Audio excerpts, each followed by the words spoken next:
People say I ain't no good, and I'm crazy as a loon. Cause I shave my head in the morning, pick guitar in the afternoon. Just like old Chief and Charlie, I like to lay around in the shade. Well, I ain't got no money, but you better believe I got it made. Cause I ain't asking nobody for nothing if I can't get it on my own.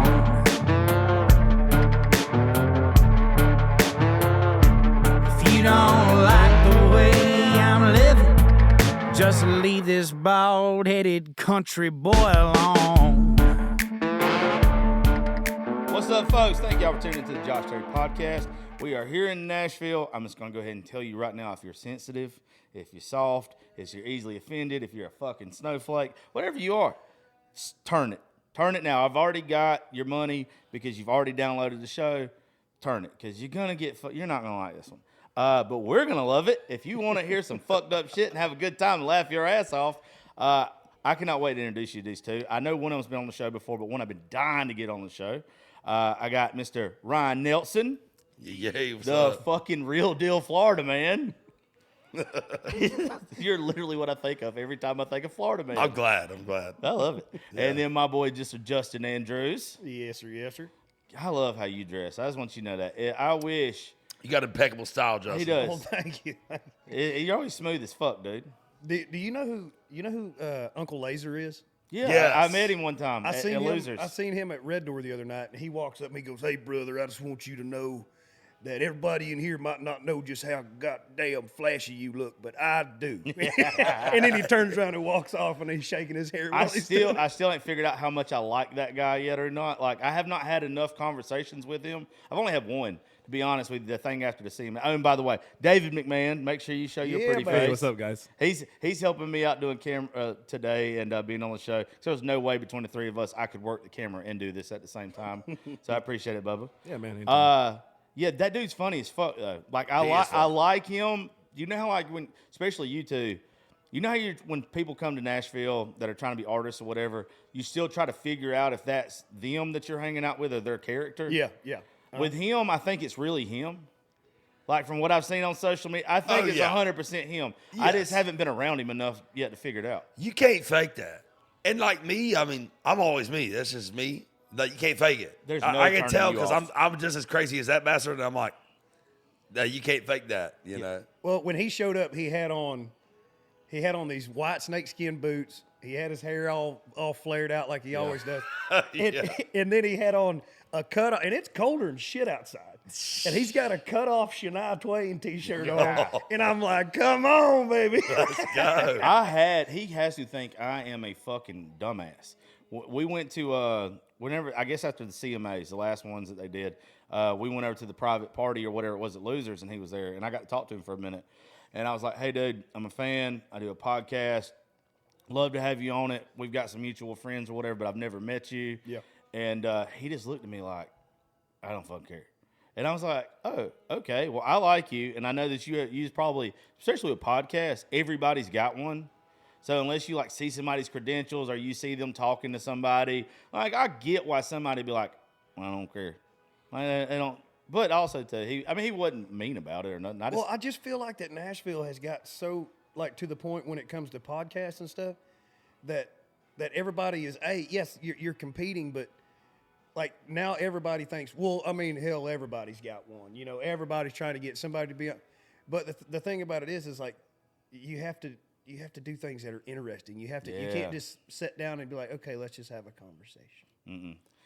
Like, I agree. And see, that's where like with mine, I don't just have artists on. So I have like all walks of life on mine. And what's fucking weird is like where ours is ranked and everything, when we come to town and I tell people about it, I'll be like, hey, look, we do this. We're in the top 1% in the world. Yeah. Like we've been as high as number 73 at one point in time. Like we've done some shit. Like we've got acknowledgement and some other stuff. And everybody has one to the point now to where it's a little bit harder than it was like last year to get people to come do shit. And they're like, oh, I'm going to go do this one. That's fine. I don't ever get mad about it, but it's like, I'm not braggy. So, like, I don't go to a bar or meet people. You got a fan base, though. Yeah, and it's like, I don't want to just sit here and just throw my numbers out to somebody in person because then I feel like you're a cunt. I feel like you're a dick. I would say, like, okay, so let's say it's the songwriting game because it's not a whole ton different, right? There's, like, gentle ways to let people know that it's fucking legit. Yeah. Right? I can't even think of what that way would be at the very moment, but I mean, when you're in that situation and you're with y'all, it's when like, somebody hears one of your originals. They know whether to fuck with you or not. for sure. If the original shit's great, then they're like, well, that was great. I like that. But also just like, you know, you meet somebody and they have a fan base, and you're like, damn, I'd love to write with that person. Yeah. You know, and be able to, in my opinion, I mean, I'm like the kind of way that athletes are where they're like, I'm the fucking best. Like, I'm not going to say that to anybody, but in my head, I'm like, I feel like I could give you one of your best songs to any person. See, that's how I am. Because I'm reading into the person and I'm looking at their catalog before we go into that and I'm trying to tailor what the fuck we write to what is gonna be good for their brand. Like, you know, I'm not just writing a fucking song here. When I'm going in, you've been watching the tapes, you know, in a way. You know, you're when like, I'm going in with an artist I know has traction. Yeah, I'm doing my research. Like I know going in already what guitar lick I'm about to show them, based off of what I think that they are, based off of talking to them or whatever it is. Yeah. So in that way, but getting into that writes its own ball game, right? So being able to broadcast the legitimacy without broadcasting legitimacy is a big part of landing in this rights. Well, for me, it's being around certain people, and then I don't like cliques at all. Like, I like to be friends with fucking everybody. I don't just have one group. Agreed. I can't do it. Like, if you told me I just had to fucking hang out with you to be successful, I'm probably not gonna want to fucking do it. I want to fucking be friends with everybody. You know how many fist fights we'd all be in? Oh, dude, I had to fucking walk away. I'm telling you, I know I've had to walk away from you. You get fucking drunk, and you don't shut the fuck up, and I'm the same way. Nope. I know when I get on a fucking roll and that Adderall kicks in, baby, let's go. I'm fucking talking, baby. Let's go. I ain't fucking stopping. Yeah, we would fucking go crazy. But like I've had people ask to do the show, like after having Bobby on. Yeah. Like all of a sudden, people would email me and stuff saying, "Oh, you did this." So like for somebody like me, because I still don't know what avenue I want to go down with this show. It's doing good enough to where I can do whatever the fuck I want.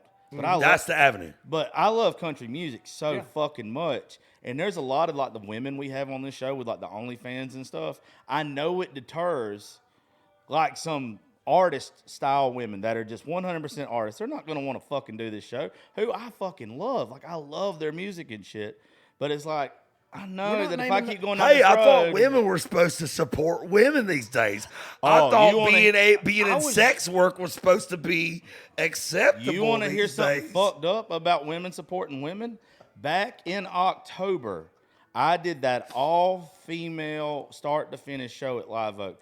I remember. My daughter, the couple weeks before, had made me feel bad. She just turned 12. She listens to the Live Oak show. She loves y'all's music and everything.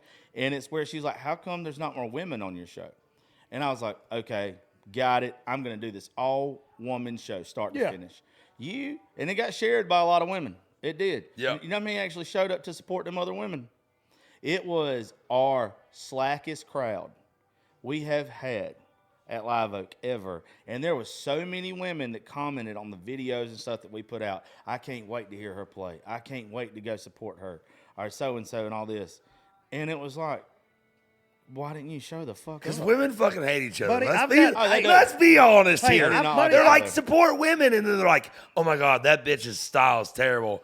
And like, dudes are, like, I'm not trying to be that asshole, okay? Like, You can be that I have asshole. a mom.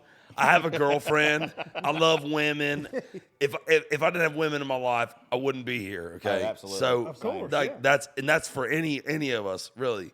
But isn't it wild how dudes can fucking have a fist fight and beat the shit out of each other, bust each other's lips up, bust each other's face up, bust each other's eye up, whatever it is, and now that's your boy, dude. Yeah. Yeah, That's make your sure fucking boy. it- Because if somebody's willing to it's- go there with you, Right. because fights can end in death. Really, like that seems crazy, but it's not crazy. Well, That- you earn a respect with it. Somebody can fall, hit their head wrong or whatever. Yeah. right. If a dude is willing to go there with you in the world that we are in 2024, Yeah. and you find another man that is willing to have a fist fight, you go from whatever that drama was that made you get into that fist fight to fuck, I respect this guy.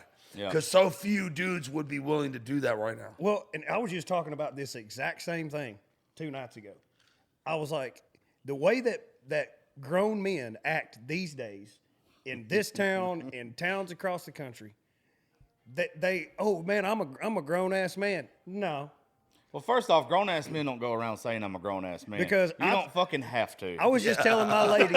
I was just telling my lady the other night. I said, where I grew up, I was like, if people acted that way, I was like, you'd see. I mean, you can go to Oklahoma City and go to any of my buddies' bars in Oklahoma City that own these clubs, and you will see 3 or 4, 15 people per side fight every weekend. Yeah. Yeah, totally.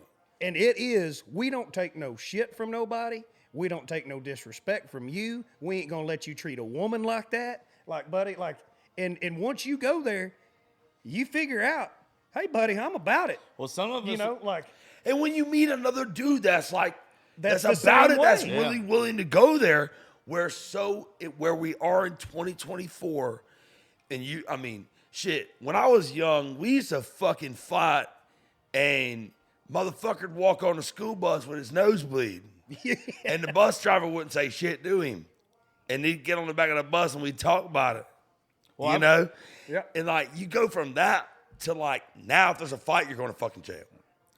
So if you find a guy that's willing to go there with you, y'all fight it the fuck out, and no one calls the cops, there's a deep level of respect there. well, Texas has got So that we can mutual go. combat. Yeah. Women will like be like, oh, we need to support each other. don't and hold like, that fucking grudge though from the other they're one not on that. supporting Hey, them we forever. got to support each other, and like women's like they're trying to be down with other women and Buddy, stuff. I got 4 sisters. I know and then the moment they see another woman, they're talking shit about her. Yeah.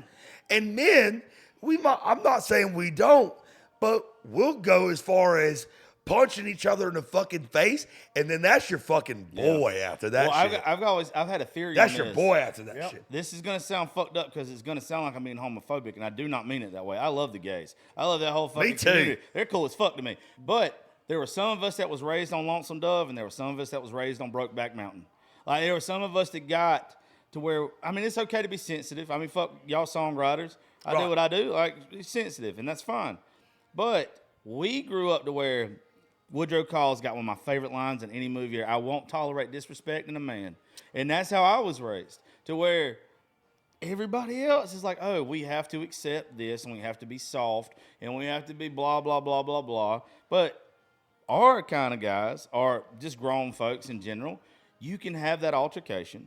You can get it off your chest, and it ain't never back on your fucking chest. To where Right. everybody else wants to harbor that shit and put it down and be like, oh, no, we're going to use our words. Yeah. No, fuck your words. If me and you get into it, let's fucking roll. Get it over with if it gets to that point, and then let's move on. so we can get on with our night. In some senses, it is healthier. I mean, I know that we're in a world right now that's like violence is terrible, and any form of violence is like unacceptable and shit. Like, fuck that. Okay, dude. I'm from fucking Switzerland, Florida, dude. We fucking fought. All right. I promise you, Like, where I'm from. God, they don't call me Florida man for no fucking reason. We fucking fight.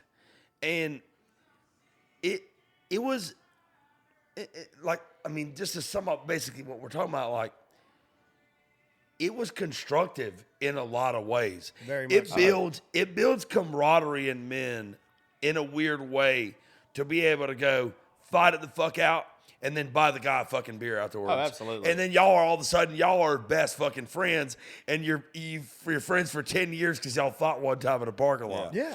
You know, and it's like that's a realistic thing. And I notice with like even my mom and with my girlfriend and with like women in my life, they'll get a grudge against some bitch and they'll never let that shit go. Absolutely. Dog, it will never. But they never fight it out. They just hold this fucking emotional grudge that never gets to get physically released. I feel like it's probably the reason you see this trend that we're talking about is because we get to just physically release it, and then it's like, hey, you're not as bad as I thought you were. You were willing to go there with me. Yeah.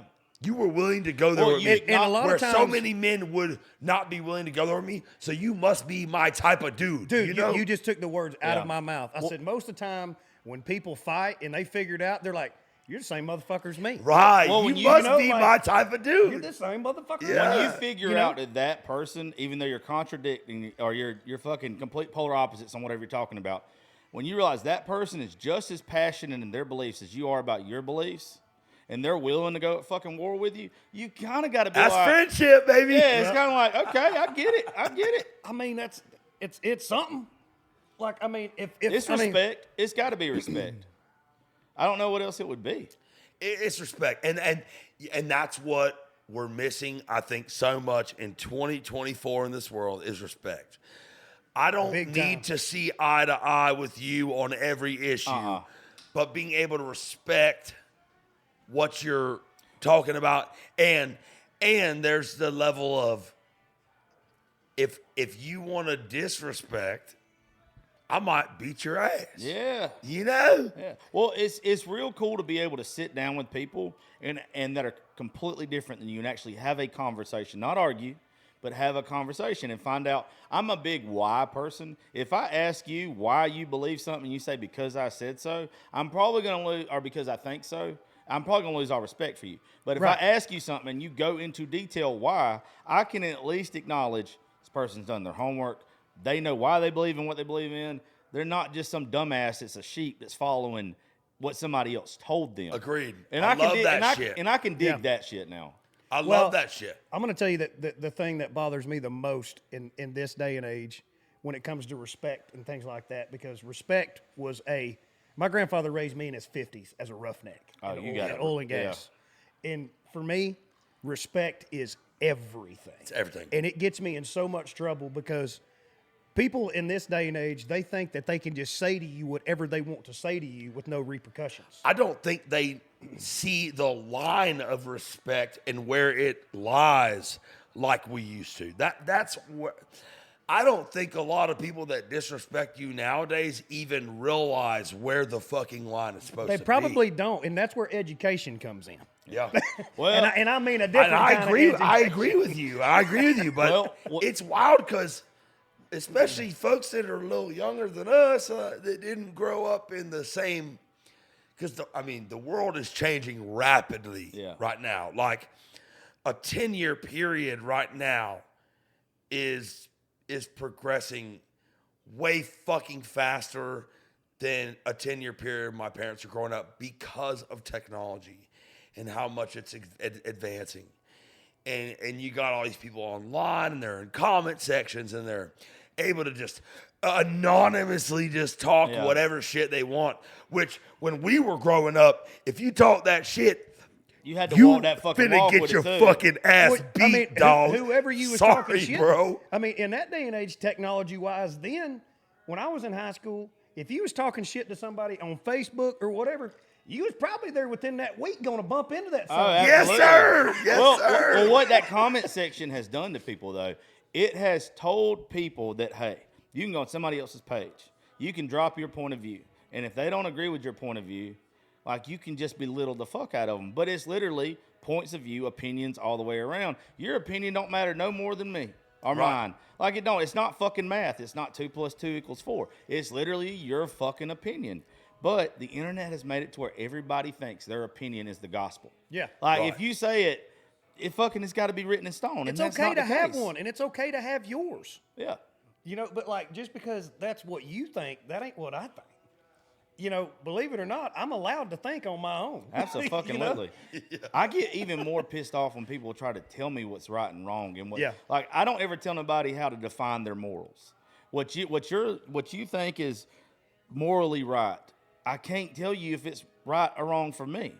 You define your own morals. Mm-hmm. And when people start just fucking poking at your morals, though, it makes me so mad because it's like, I'm not doing that to you. No. Well, that's disrespect. Yeah. At the end of the day, like, that's a big thing of respect for me. Like, you know, when I'm around my granny, let's say, my granny has worked in the same Southern Baptist church for fucking 50 years or more, 60 years, who knows? Yeah. She's 96, so God knows how long, maybe between 50 and 60 years. And my granny said to me one time, she said, Ryan, why'd you get all them tattoos? My granddaddy did it to me for me. And that's a hard question to answer to your damn 90-year-old granny who's, you know, a Southern Baptist, like, she's a good girl. I know exactly. I mean, she's a good girl. Like, my granny's a good girl as it comes. Yep. And I'm sitting there like, how do I even answer this? But you know what? The first thing that comes to mind when I answer it is what's a respectful way to answer this? Because she might not agree with me. And she may not even understand. She doesn't understand at all. She doesn't agree with me at all. And she had the respect to ask me in a way that was like soft like that. Yeah. Like, Ryan, what made you want to do that? And I say to my granny, well, I like it. I like the way it feels. I like to wear, I already, as men and as, you know, as even as young boys, when you're, especially as young boys, you earn some scars. Yeah. You wear them on your body all the time. I got plenty of them. Oh, you ain't lying. I'm covered in them. So tattoos is the same thing. You know, we're just like I wear scars to my skin. You know, they like my granny's whole thing is like your body's a temple. Yeah. Right. Okay. Well, my temple's a ragtag some bitch in Tijuana, Mexico. Okay. I'm right fucking with you, boss. I don't know what to tell you. Like it might still be a temple. Yeah. But it's been scarred up since I was. It's got a couple holes in the roof. No, It's it's got been a leak or two. Yeah. It's been scarred up since I was young, and this scar here or this scar here, whatever scar, ain't no different. But in this scar, I got to choose that scar and what it meant to me. Well, think about all this though. Your granny or any of ours or whatever, because I'm 36. I think me and you same age, and then you're 32. Yeah. Think about this. They don't understand our tattoos the way that their parents didn't understand when they started listening to rock and roll. Absolutely. Like it's just they just don't get it. Like you're never gonna get it. They thought fucking rock and roll in the 50s was the devil's music. Oh, yeah. And now we do got the fucking devil's music left and right. They would have their brains would have exploded if they'd have fucking heard Little Nas X or some bullshit. They literally have like Satan worshiping conventions now. Yeah. In Vegas and everywhere. And I'm just Oh, it's a whole thing, you know. Oh yeah, we're so fucked. But you know what's so interesting to me about that point? This is my point about the whole Satanism thing. I've met some people. I mean, I've toured around most of my life. I started doing music when I was 14. Started touring when I was 16. I could drive. I toured around, you know, pretty much my whole, you know, since 16 years old. And I've met a lot of people. And I've met some people that, you know, are like, I'm satanic, and I, you know, study the satanic Bible or whatever they call that thing. And I can respect it because, like I said, like we said before, respect. Like, I don't have to agree with you. If you can tell me why, I'm definitely not going to like it, and I'm probably not going to be your best friend. But I'll respect I can, if you got the boss, especially, I'm a Christian. I ain't a damn good one, but I'm a Christian. I love the good Lord, and He loves me. And I'm passionate about it to where I try to talk about it as much as possible. I feel like it's what you're supposed to do if you believe in God. But if they're just as passionate and they can tell me why, I'll respect it all day. Yeah. That's my thing. If you can give me a damn reason why you believe what you believe and it's legit, that not even legit, like it has to fit my standards of what I find legitimate, but you have clearly looked into your opinion. You make a rational argument. Right. I respect that. But the thing that with the satanic thing is, to me, which is so funny, is if you're talking about Satanism and you're talking about worshiping Satan, then you're obviously involved in the dichotomy of God and Satan. So you clearly believe, have in, to God. believe in God if And you're you're telling you're me that you choosing- believe that you worship the anti-hero in the same story that we believe.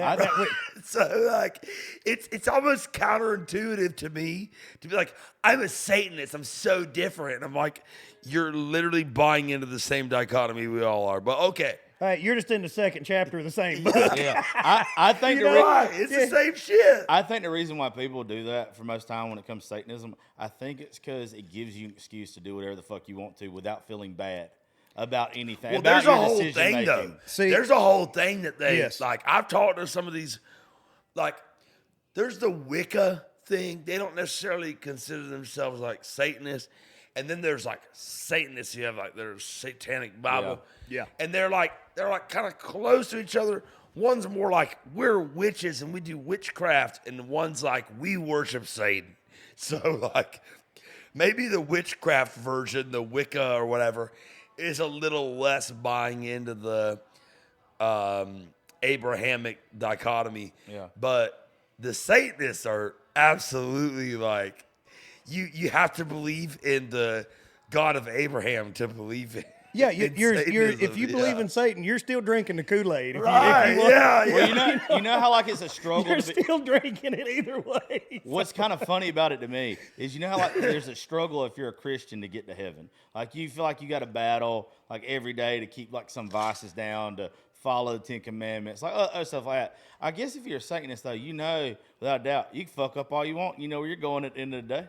Well, hell yeah, you're going to see your guy. Where the fuck you want to. I'm gonna say Your end goal, there's no way you're not getting there. Yeah, I mean, I remember when I was in high school, when all the emo stuff hit the streets. Oh yeah. The Hot Topic people and all Oh, this I stuff. was involved in that shit, but I was more in the hardcore side of it. Like Yeah, I mean, heavy music. when Of course like you were. Yeah, more so than like emotional punk. I was playing like really heavy shit. Yeah. But our sort of like worlds definitely collided. and a lot of my friends at my school, because it was a lot of people like the Satanists and stuff, to where it's like, I just want to be so different that I stand out. Yeah. And so a lot of those people, like they would listen to all this stuff and they'd say that they worship Satan, they do all this stuff. And like my thing is like you were talking about earlier, I don't judge anybody. I mean, who the hell am I I was to probably judge? pretty fucking judgy in high school when I saw that shit. Who the hell am Ain't I? gonna I mean, lie. oh, trust me, my grandmother would throw the book at him if she, Yeah. you know. Buddy, I'm telling you. But one thing that my grandmother always told me, and I got a tattoo story about my grandmother too. Yeah. And it's the best. But my grandmother always said, son, their handshake with the good Lord is their handshake, not yours. Well, I like to say, You know, and it was That's a good way to put it. I like to say would just- whoever like is arguing with me or like trying to convince me I'm wrong on something, or if I feel like what you're doing is different and I don't believe in it, I always like to remind myself, in both of our stories, neither one of us is the judge, the jury, or the executioner in our own case. You're not the defining thing of my life. I could live however the fuck I want to. Your say-so doesn't really affect me. The only way it affects me is if I allow it to. I'm probably not living right, but I know that. Yeah. Nobody know, because I get to live in here every day. You know what I mean? Like, that's the thing to me, is like people. I'd have AIDS. When if people. I lived here, I there's no think fucking I way. think living right is way. very much a thing with you and yourself, and even the Bible speaks about that, where what you know in your heart as to be a sin is what is sin. Yeah. Right? And I think that leaves room for a human to be a human, because like this, you know, like super conservative lady in your southern small town might see your lifestyle that you're living as being like extremely sinful. But if you are not feeling that way because she's, you know, 40 years your senior and she's thinking that rock and roll music is the devil, you know, and well, like the two just don't compare. and you might love Led Zeppelin, you know, Yeah. and like I'm thinking of even my parents' era in that way, but But know, you can also say, and then, but you and then love from Conway. my era from theirs was a leap as well. So it's like in the Bible it talks about, you know, your sin being a personal Yes. thing. Yeah. Well, So what you view, like, if I was a sexy chick, would I not have an OnlyFans? I would have a fucking OnlyFans, motherfucker. yeah. I would. my asshole would be. I would. I thought about having an OnlyFans just to jerk off to gay dudes. I'm right here with you. Just give me some money. Yeah. You know, your shit. I'm already Just, doing this shit for free. I'm gonna jerk my dick anyway. I mean, I might as well jerk Hey. it off for some gay dudes. Hell, you can make $1 million just feeding the geese. Just I've already fucking went broke doing it. I might as well make it's something. the same thing as going and buying a loaf of bread for the pigeons. What the fuck did you just say? I'm a jerky for the fucking dudes. Oh shit! It's like tossing bread for pigeons at the lake. You know. So I'm just providing for the family out here. Hey, if they're willing to pay me for it, why not do it? Yeah. You I know. know. I get it. And but that doesn't feel like a fucking sin to me because I don't I'm think just a it's a fucking sin. dude. I don't think it's a sin. And there's a bunch of look. God didn't give us sex and sexual feelings to fucking feel bad about them. I'm sorry. Maybe my granny thought that. I don't think that. Yeah. Why would you make? And my mom's in biology and pharmacology, and I grew up with a biologist mother in my house, and we know the essential fact of life is that the entirety of life is based around sex, all of it, the entirety of life. Well, if you're Everything about life and why it exists is based around sex. Now, the Bible talks a lot about sexual immorality, and I'm thinking from my granny's perspective here, you know, where she's thinking like, oh, sexual immorality, and this is immoral, and this is immoral. But that ain't your fucking place to tell me what's no, it's immoral. not. That's all I'm saying. That's for Jesus. Yeah. You know what I'm saying? That ain't, and I think my granny knows that too, you know, to an extent, because she's a good Christian woman, but our standards change. Yeah, well, I think what has happened is there's so many people that just do not realize that, like it says in the Bible, all sins created equal anyway, right? So there's Absolutely. too many people that don't realize that if they don't tithe the way they're supposed to, or they don't do whatever, or if they tell a little white lie, same thing of any bad thing that we could do. I still think that some should be worse, like murder, anything like that. But still, I'm not the judge, jury, or executioner. So I live under the assumption that all sin is created equal. So I have to treat everybody accordingly as if you're a sinner because I'm a sinner. Or I think the reason why so many people are turned off by churches nowadays is because that old generation, they think that everything that you do is 10,000 times worse than anything that they've ever done. But if you look at all sin and feels created equal, Doesn't matter. it doesn't matter. Yeah. It's just a different generation. You're living Yeah. a different way. Well, You know- I mean, hey, to my granny, jerking off is probably a sin. Guess what? Medical science tells us that you kind of have to bust nuts or it'll fuck up your entire system.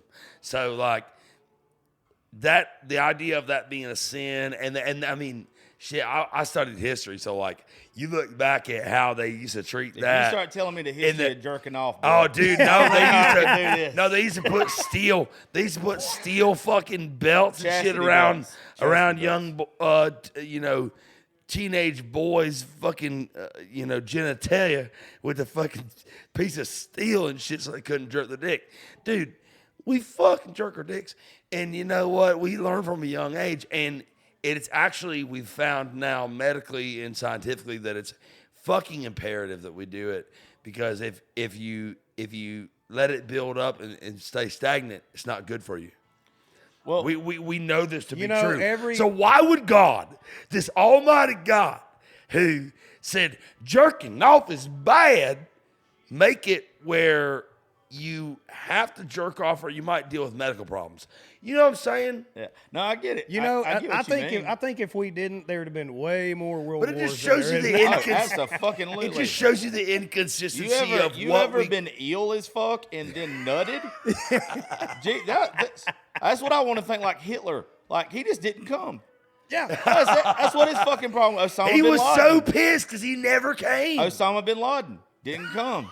Out there with a bunch of goats. Like, yeah, like the Hey, listen, you I know wanna they scratch that fucking one out. came. Hypocrites. They were coming all the time. yeah. Okay. Maybe Hitler with all this methamphetamine use, maybe he didn't, but definitely Osama did. Oh yeah. Hey, can I tell you this? Can I tell you the story about my grandmother? If the he tattoo? gets him off of saying Yes. jerking off 100 times. So- You know, by the way, we've No, I had a think lot. it's important. I get it. By the way, you know why we do it? Like, no matter how much we've evolved, we still have caveman brain. Oh, fuck yeah. We can't help it. We as males, women want to nurture, men want to lust. We Yeah. can't help it. It's not that we want to, but there's not been a woman that I've seen that I thought was attractive. And the first thing in my brain when I see her is not, oh, I bet she's smart. Oh, what does she do for a living? It's, I bet this bitch look good as fuck naked. She might be a starfish, but I don't care. Like, I can't fucking stop myself. brother. I mean, This is the way we were built biologically. Thank you, God. I agree with Thank you. you, Like, Lord I mean, Jesus. and this is probably terrible. This is probably horrible.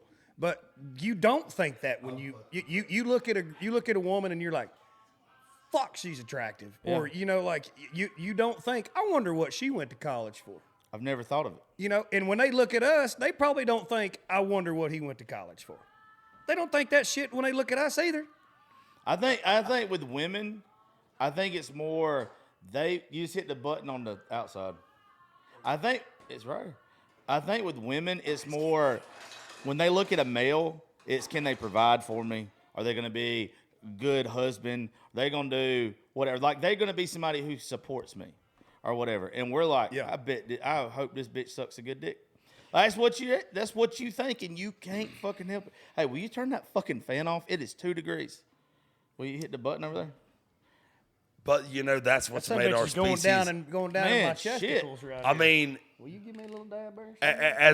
as a man that grew up with a mother biologist, I think you just hit the top. that is how our species was designed. We're cavemen, dude. We have That's not how our evolved species that was fucking designed. much. And you know what? And I'll tell you this, like not the ugly side of that dichotomy, but the part of it where there's a part of it where women like that about us. Oh yes, of course Like they do. Like they don't like the fact that men are looking at other women and going, oh shit, I need that. Like they don't love that, obviously. But there's a part of men where, you know, heterosexual women are looking at men and going, Well, I'll tell you this. he knows who he is. He is who he is. And, you know, strong personality equals strong, you know, will and desire and strong, all sorts of things. And that's attractive. Well, also You know? think about it like this. I bet each one of us has dated somebody like this before that was closed off sexually and how miserable they were. But then you date somebody that's very open about like what they like, what they want, and all that kind of stuff. That woman's always happy. Yes. That woman is always fucking. If she's, and I don't want to say freak, she's just open about what she likes, Just and not knowing scared of to tell you. Well, Yeah. Always fucking happier. A lot of people don't like those girls that are outspoken and all that. Like, well, I don't like her because she just got a big mouth and she's got all this, and I'm like, that girl's probably the best girl for you. You're describing my girlfriend. I love her. know what I mean? Love you, Kerrigan. There's a fine line between being crude. Like, I don't like just if you're fucking crude and kind of nasty with the way you talk. Love that. I fucking love bet that. You do, You're you that- nasty You're crude and motherfucker. terrible. Give me more. But I'm talking about like the ones that will openly tell you what they like, how they want. Those women are always happier because they've They're got man happy. brain. They want you to do what you want. They're not waiting on some dude to come along and just surprise. And I think they know that there Try to flip is them switches, I guess. I don't know. there is a difference in the way men and women are supposed to think and act. There is, and with heterosexual men, heterosexual women, I have plenty of gay friends, so Yeah. I know it's different for them. But like with heterosexual men and heterosexual women, women like strong, opinionated fucking men Yes. who don't give a fuck what you think. Yeah. And most of the time, that woman don't give a fuck what you think neither. Well, why do you And think? that's why we attract Yes. to each other. Well, why do you think that most of the time, and everybody knows these guys, and hell, I've been that guy. You've been that guy. Every one of us in this room have been that guy to where every girl that you have dated or whatever was like, that guy's a fucking asshole. And then the next thing you know, y'all She's end up dating that dating. fucking asshole. Y'all end up dating. You doing whatever because every guy's went through that phase to where I don't give a shit what anybody thinks. I don't give a shit what that girl thinks. I don't care. I'm just gonna be me. And then next thing you know, they're telling people that, and then they're hitting you up. Well, women don't You know? want, no matter what they say, they might want you to be in touch with your sensitive side. They might want you to be aware of their needs, but they do not want you to be overly fucking sensitive or feminine. Like a woman doesn't. The reason why we've got the other communities that love what they love and everything is like two feminine guys make sense together. Two women that are kind of strong-willed that end up being lesbian, they end up together. It makes sense. I get it. But a woman does, if you're a woman to the core and you don't want a guy that you're going to have to worry about if somebody came up and tried to rob you, that guy's going to go, oh no, and run away. Right. Like you want a man. And Yep. that asshole is usually a fucking The guy. stand-up fucking man. Yeah, yeah. Yep. And honestly, like, you know, that in our fathers' generations and grandfathers' generations, being able to show the sensitive side was maybe a sign of weakness. Yes. Yep. Where now it's not only not a sign of weakness, it's like if we show the tough side, we're misogynist and we're What's whatever. it called? Overpowering They call it toxic and controlling. masculinity. And, But I would say that, like, with that change comes, women still like the rough side of shit. But if you're able to be as rough of a motherfucker as you need to be when it comes time, Yeah. and as cool and empathetic and sensitive as a dude Yeah. as you can be, that's a great thing to be. I would say, like, men before us didn't get to experience that because, you know, having emotion and crying about shit was like not acceptable. Yeah, we were Now- told to put a fucking dirt on everything. Now you know, we and can walk it off. be we can be just as like, I don't fucking put up with bullshit. My grandfather and my father's sort of perspective has influenced mine, Yeah. but I also know how to cry when it needs to happen, Absolutely. or, you know, be empathetic to a situation that clearly deserves it. In a way, that's made us evolve to an even better shape than It's evolution. No, it is 100%. than the men before us. Do you think about all the men, our granddaddies and our daddies' ages, that were unable to actually talk about the things that were bothering them to the point to where it ate them alive and it became cancer, it became just... and they died at 68. Yeah, because You they know, just... like, yeah. Imagine what their podcast would have been like. oh man, I would love. Well, I shot 18 holes of golf today. buddy. I would. What about you, Roger? Yeah. Well, They're I scared had to- a slice of pizza. They're scared to be open. You know, I think it would be probably the most amazing thing ever for everybody's grandpa to just start a podcast and say how they were raised and how they dealt with their Oh, emotions. we and would things. love that. because There's a lot of people from the because- other side of this argument. because that would not. going back to what you're talking about being empathetic and being able to cry and things like that and still being strong and I don't think to be with the woman and to be a strong man, you don't have to be the baddest sumbitch that walks on each side of the sidewalk. Fuck I no. mean, if somebody says something slick, be like, "Hey, sumbitch, you ain't got to win that fight. Yep. But stand up for your woman. Yeah. And be a man." I always like to say it's the cowboy shit, but it was cool when there was more cowboys around. Daggum right. World was a lot cooler when people like.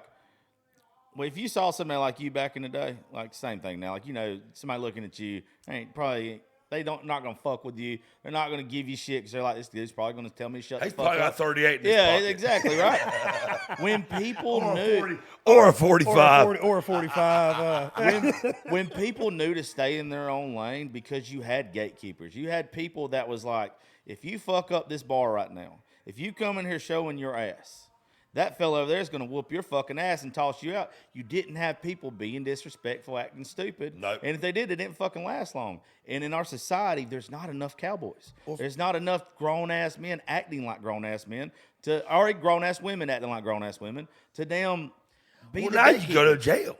Yeah. That's the fucked up thing. Now, like, dude, I can remember one of the last real bar fights I saw. Not like, I've seen obviously some more recently than, this, but one of the last bar fights I saw that was a real bar fight was almost 10 years ago, and it was in my hometown, and two boys that we'd known each other for fucking ever, you know, and one of them was a cop. And one of them was a regular at the bar. And they got into some shit about some shit, whatever it was. And the one that wasn't a cop, he picked the one that was a cop up by his neck and put him through the fucking wall. And the fucking bar owner was like, fuck you. You cannot do this in my bar. I got to fix that now. And so now I'm going to have hate they from the went guys. outside. They went outside like it was about to be a fucking fight. And they hugged it out. And it was like, it was one of those real bar fights where that could have turned into something more. But we're also in a small town and we know each other. Yeah. Yeah. You know what And I've always... it was real. And it was like, no cops got called. Yeah. Cops never came. Yeah. My motherfucker put a guy that was a cop through a fucking wall of a bar. Like, he took his neck and put his head and back and ass through a fucking wall. And he had to come back and fix it for the bar. That was the deal? Yeah, that was the deal. He's like, I ain't gonna call the cops if you come fix it for me. And that was how it used to be, you know. And you just can't get away with it anymore. And that, I think that is harmful for men to not be able to express these things, because then those things just get expressed on the women. And they as love. artists, we definitely, You're right. and as public figures or people that have shows or people that are trying to do things in this life now, like, if I got in a fight in Midtown or something like that, or get arrested or whatever for public intox or whatever, just living a day-to-day life and living in Nashville and stuff like that, that's the end of us almost. For y'all, it is. For me, You know, like to get in a fight in Hey, Midtown or cancel me, something, assholes. well, see that. Well, You know, that- it's just like, that's it. Yeah, that's it. I get that, but at the same time too, I feel like if you do it and you do it under the right how I told you a while ago before this thing started, that like every one of my heroes, everybody I look up and I idolize has got a fucking mugshot here. Yeah. I want a mugshot here, but I want it for the right fucking reasons. I want it that something was going down. I acted like a grown man should, regardless of Whoop it. his ass. Yeah, like Whooped his I've ass. never, In jail. Whipped his and ass. it's, and it's probably some mental health disorder that I have to go along with the rest ones that I know that I already got.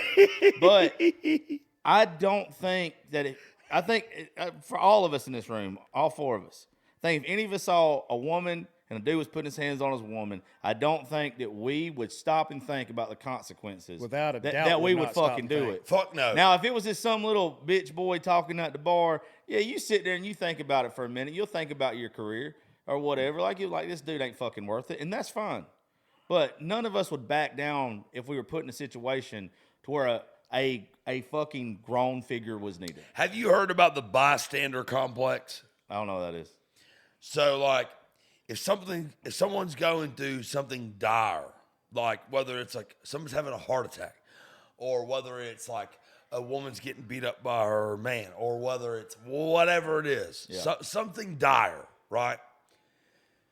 There's a thing in psychology called the bystander complex, which is everyone will more than likely stand around and wait for somebody to act. Okay. Right? Yeah.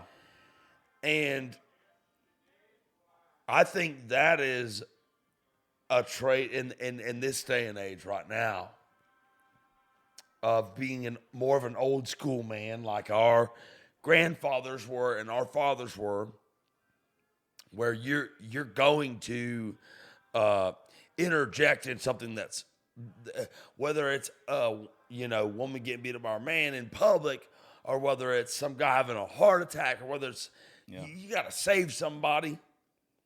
That seemed like way more common with our grandfathers and fathers, where they would just go do that. And maybe the bystander complex still existed in their era too, just like it does in ours. But the idea that people will see something fucked up go down and not do nothing about it, expecting somebody else to. Well, I think the older generation, I think it was definitely there because you still had the civil rights stuff. You still had a lot of shit like that to where everybody else, because like I've got family members that are old as hell that didn't help out with any of that stuff, but they wasn't racist. They wasn't a bad person. They didn't know how to address it. They didn't know how to help without making them. It was new. Right. It was uncomfortable. And that was a wild time too, with all that, where it's like, how do you? You don't know how to navigate it. What do you do, really? And now it's completely different, though. The people that act that way, they're thinking about the consequences before they act. To where, like, people like us, I mean, you might call it hot-headed, you might call it whatever. I think it's a good thing that you got people that'll leap before they think. Now, yes. It'll get us in fucking trouble. Society needs those people, Yes. though, because of that bystander complex, which I might be quoting that wrong, what it's actually called psychologically, but It sounds right. What I'm talking about is a real thing, and people will wait for that person that's going to jump. And like, this sounds super lame, but I grew up in Boy Scouts like my whole fucking life. I'm an Eagle Scout, and like one of the things that you like get taught when you're doing that, because it's basically pre-military. Yeah. The guy that started Boy Scouts was a guy that was a military general, and he wanted to prep young boys to, by the time they got to military age, they already knew all the shit going on. It teaches you how to be a leader of men. Absolutely. And one of the things that we talked about a lot in doing that was not being a bystander. Yeah. When the bystander complex kicks in with everybody else, you're not one of those people. Yeah. You're going in and helping. You're figuring out a way to save this person, or to whatever it is. Because the bystander complex goes into many different factions. I think with that, in the modern day, it ain't our grandparents' generation anymore. It's so rare that nowadays, instead of like, it's crazy, instead of the person that's thinking their whole life, I'm not going to be the bystander, I'm going to act, the person that's not the bystander is pulling out their phone and filming it. Yeah, Buddy, not I can doing be shit. I can be in Walmart, and you can ask my lady. This has happened 1,000 times. I can be in Walmart watching a guy yank his little boy or his little girl too hard, or I can be walking down the sidewalk and somebody yanks their dog too hard, or something like that. And I'm like, he yanks that boy like that again, I'm gonna wear his ass out right here in Walmart. And I mean, you might, that boy, if you whooped his dad's ass, he might think of you as the hero of his life and want to be more like you for the rest of his fucking life for beating the shit out of his terrible fucking dad. Well, a lot of people, And like, that's fucking awesome, I think. I've just always, my grandfather, dude, I'm going to tell you, when I was probably 12 or 13 years old, we was at the State Fair of Oklahoma, and we're walking down the Midway, and these two little kids get in a fight. And when I say little kids, they was a little bit younger than me, and I had to have been a teenager. And my grandpa took his belt off and whipped these two strangers kids' ass. And then the dad comes running up and says, "You ain't gonna whip my boy." And my grandpa goes, "If you don't I'll get whoop you too, fucker." And my grandfather, without missing a beat, said, "You don't get a hold on them kids, you gonna get the same shit." Is what he told him. there's not a. At the State Fair of Oklahoma. My fucking God, dude. I love this guy. It's like how you said. Never met him. There's Love it. too many people that are waiting on somebody else to make the move. There's too many people that are filming when it happens. I think for the longest time, a lot of people got told if you have the hero complex or you have like the savior complex or whatever, that it's wrong, it's bad. I think it's necessary. It is. I think it's absolutely necessary. So one of the things that we studied when we were learning about this kind of topic was a situation in New York City. It might have been in the 80s. Maybe it was early 90s. I can't exactly remember, but it was something that we learned about in history school, actually. So it was a completely different context learning this story, but there was a woman in New York City. Maybe it was Brooklyn. Maybe it was Queens. It was not on Manhattan Island. You're away from people. And there's an apartment complex. It's a pretty famous story about the bystander complex. This kind of feeds into the idea of the bystander. Is this complex. where the woman got mugged and nobody helped her? She got stabbed to death. Yeah. And I mean, in the apartment building that was directly above her, you had, 60, 70 residents, probably, maybe more. And you had at least half of those that were facing the street that would have saw it. They saw it going on, and no one called 911. No one did shit.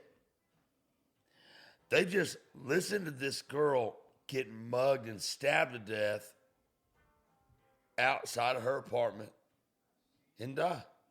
and when they asked, I think it was a reporter or something. The reason the story got so big, Everybody had heard it. Everybody had seen it.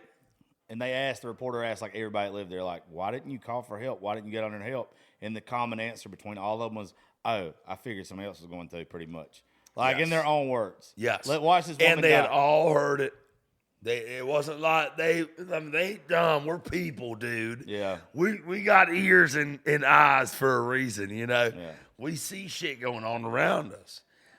And no one did a goddamn thing. And that was something that, like, between my father and being an Eagle Scout and all these things was taught into me was like, you fucking do something. Yeah. Mm-hmm. They might not, but you do. You got to. But you do. And that's why we don't And wait to I've react. lived by that my whole life. Like, Yeah. they might not, but you do. Yeah. And I think that shit's important. And nowadays, you go and intervene in like something that's going on like that, and you might end up with a charge at the end of the day for neglectful CPR on a person. There's you a broke their mugshot rib. right there. Yeah. There's you I a know that. mugshot. I've got a feeling that's how I'm going to end up getting one.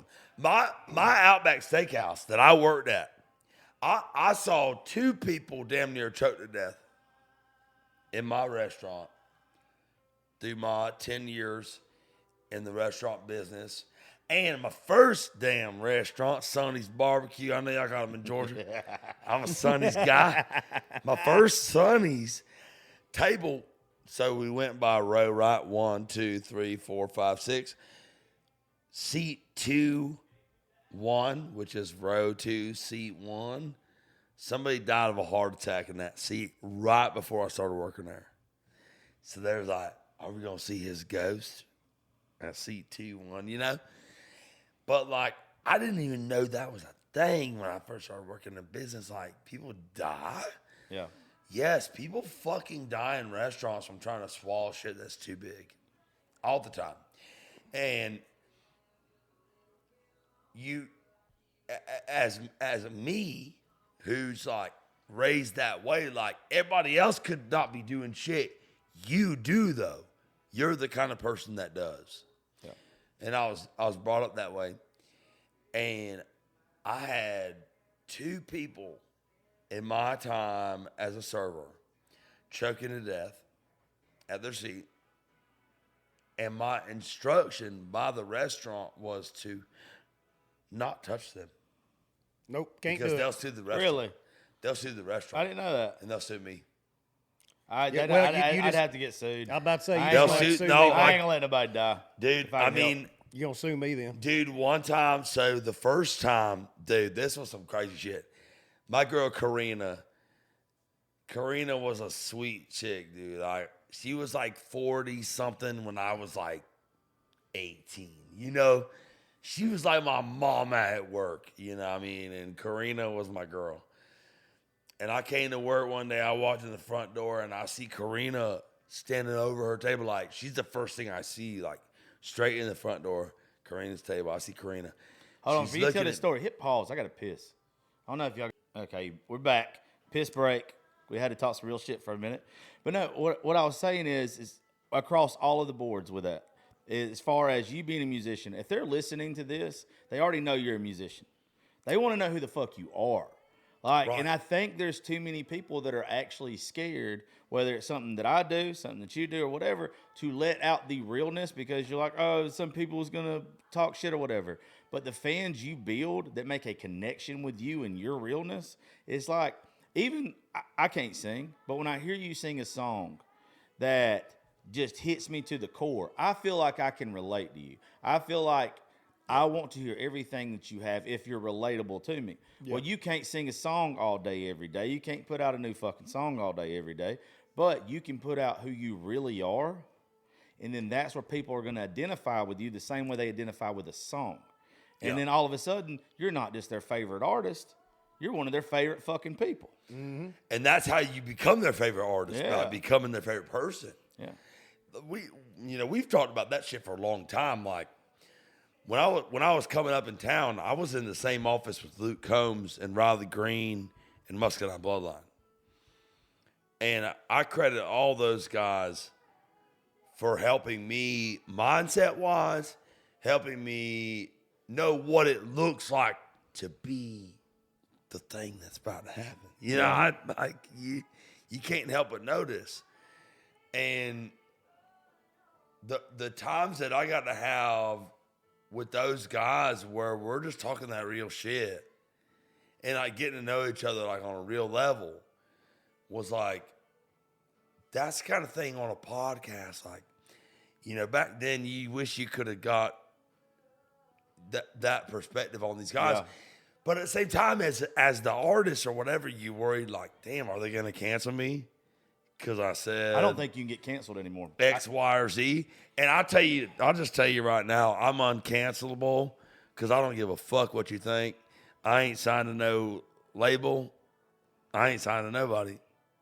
I got a gold record. I never signed a fucking deal in my entire life. By the way, congratulations. I heard you say that the other night. What is it, Live Oak, last show you played with? I never signed a fucking goddamn publishing deal in my entire life. I got a gold fucking record.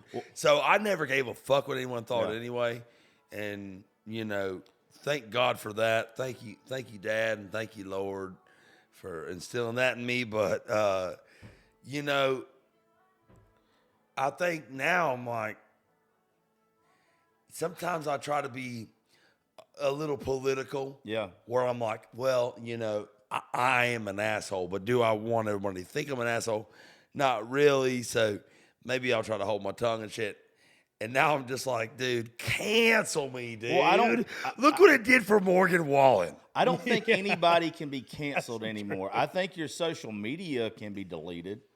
But I think when shit like that happens, I think you build a fan base. And I'm not talking about Morgan's thing or whatever. I'm talking about people just getting to know you and getting to know your beliefs to the point to where it's like, to where you line up with it. Like, it's like, I fucking get this guy. I want to listen to his music because I'm supporting someone like me.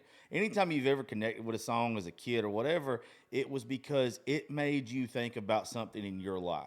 Yeah. Totally. And it's the same fucking thing when you're talking and hearing somebody on a podcast or seeing them in person. When they say shit, you fucking want to.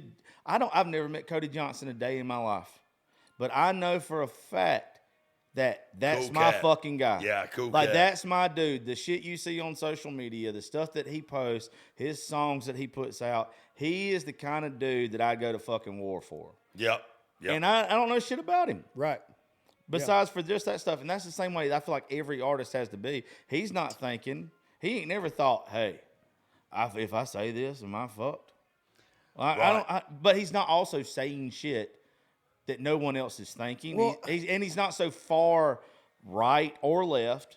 He's just literally saying what everybody's fucking thinking. I think that a lot of it is like when it comes to Cody Johnson and a lot of those people like that, like, and there's been a bunch of people in the last few years, famous touring artists that have been around for a long time that are still touring to this day, to where they get wasted at 3 o'clock in the morning and they get on their Instagram live or they get on whatever, and they say a bunch of shit and they get their ass in trouble. I think people like Cody and all that, they're like, Cody's a cowboy. Yeah.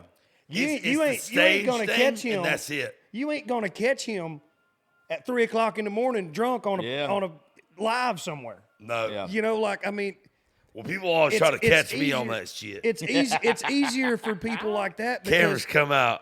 Because I don't think that, it will never cross his mind at the end of his day when he's been drinking, let's get on live somewhere. He don't give a shit about even if But he you got to did, be though. careful who you hang out with because people will try to throw you on. I've been thrown on we some all have. Snapchats Yeah. and some bullshit. Snapchat where I was the fucked worst. up and talking my shit, which. Well, then you got shitty friends because we've But all. even then, I'm not going to talk some shit I don't fucking believe. Yeah, but it's the way. Do I want people to know what I believe all the time? Maybe not. We used to never tell people who we voted for, what we thought politically. That was because it wasn't nobody's politics business. and religion. You keep out of conversation, you know, and that's a smart decision. So, you know, now in this day and age where, you know, we all have our own views and like we all think about stuff, and we might say to our closest friends what we really think about a specific issue. Yeah. And that's where we get in trouble because, you know, I mean, average 50% or somewhere close to that aren't going to believe your perspective on what you think about an issue. Yeah, but if you look at it like this, that 50% is never going to be a fan of you, never going to support you, never buy an album, never buy a ticket. I agree, and I don't give a shit. It doesn't matter. The people that listen to this show, the people that support me, the people that fucking like what I do. Yeah. If I was to start having, I know that there's going to be some people there Wednesday, and they're going to know exactly what I'm talking about, but I don't care. I'm just going to say it. There's somebody helping me put the show together on Wednesday. There's starting to be agencies and stuff reach out to me. Hey, we want to get a couple of our guys and girls on the show or whatever. Mm-hmm. I'm picky about who I have on my show. And it's not that I think that this person's bad compared to this person being good. I stick to the things that I say. I'm not going to have a country rapper on my show. I'm not going to have somebody that's not authentically country in my mind or just really good at what they do on my show. Yeah. I just refuse it. They had somebody and they were like, look, we want to put him on the show. He's got like 6 million TikTok followers and all this kind of stuff.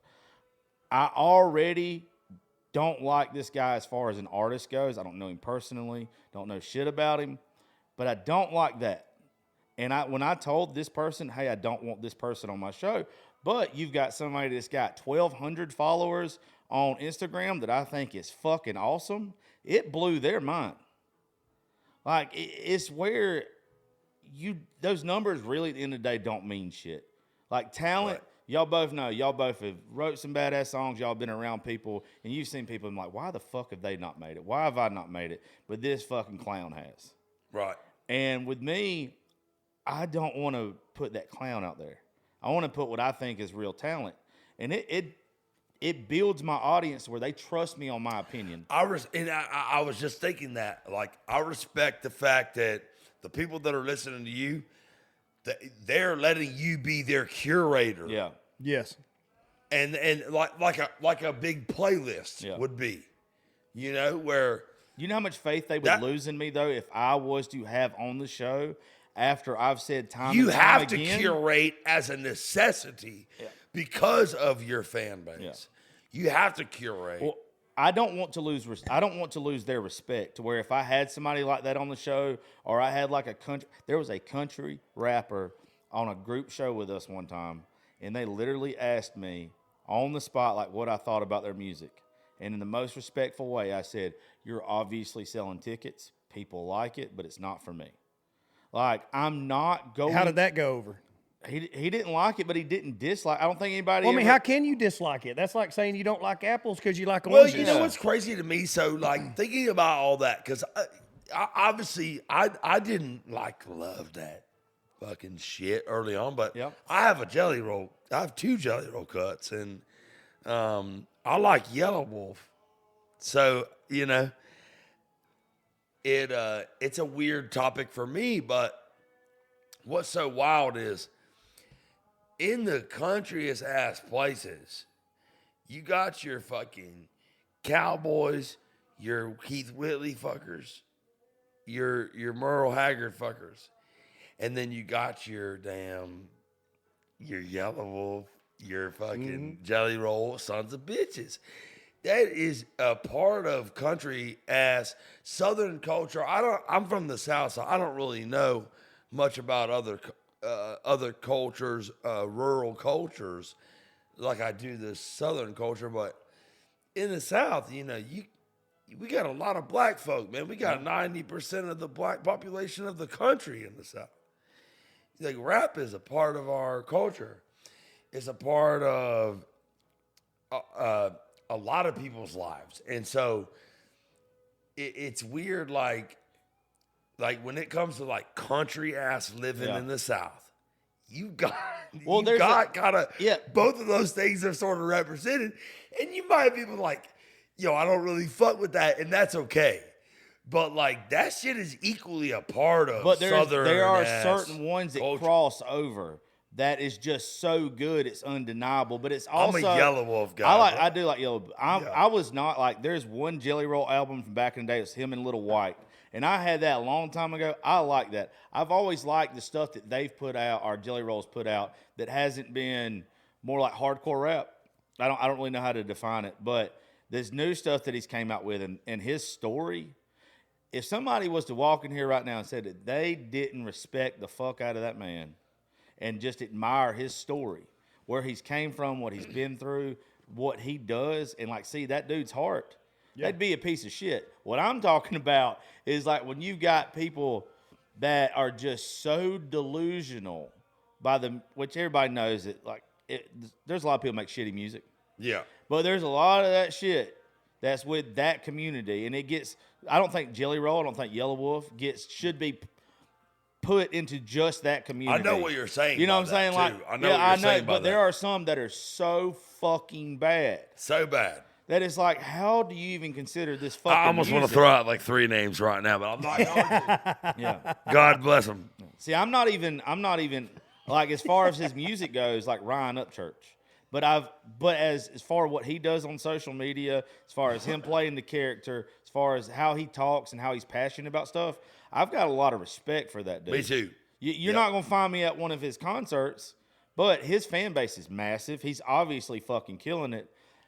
But he speaks a lot of the truth of what a lot of people. Yeah. He speaks a lot of the truth, but the thing about it is, I wish with him, and this is just my personal opinion. I mean, this is just from my standpoint.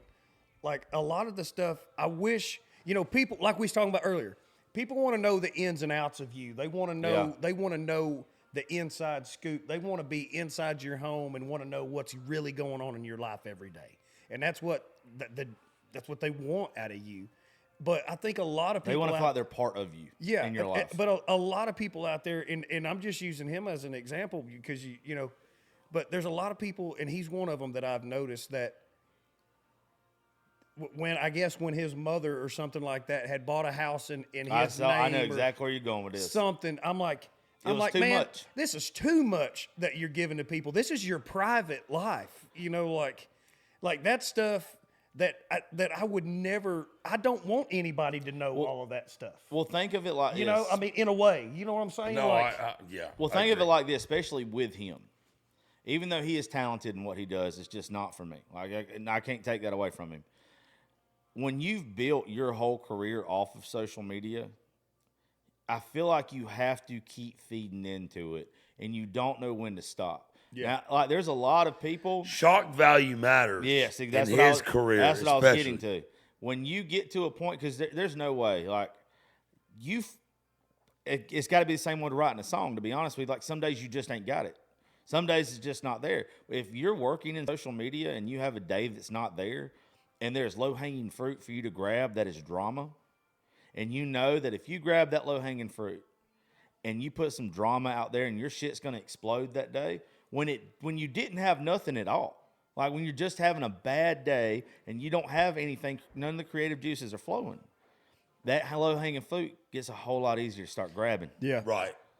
Like, and you're like, oh, I'm going to get fucking how many more people following me today because of that? Well, I mean, honestly, like I've had to do that in a way, like, being an artist, the team is like, you need to be posting this amount of days and you need to be posting at this time and all that. And as much as of a pain in the ass that is, like when you're doing it as an independent and you don't have somebody that can follow you around or do camera footage or Dude, that shit's big too, man. and God damn. But I find myself sometimes like laying in bed, like before I go to sleep and be like, what can I post tomorrow? And it's just what you're talking about. It's like, what do you have left that you haven't posted that you probably could post that you might need to or you probably shouldn't? Well, I bet it's the same way with the song as it is with me doing the show or posting content or whatever.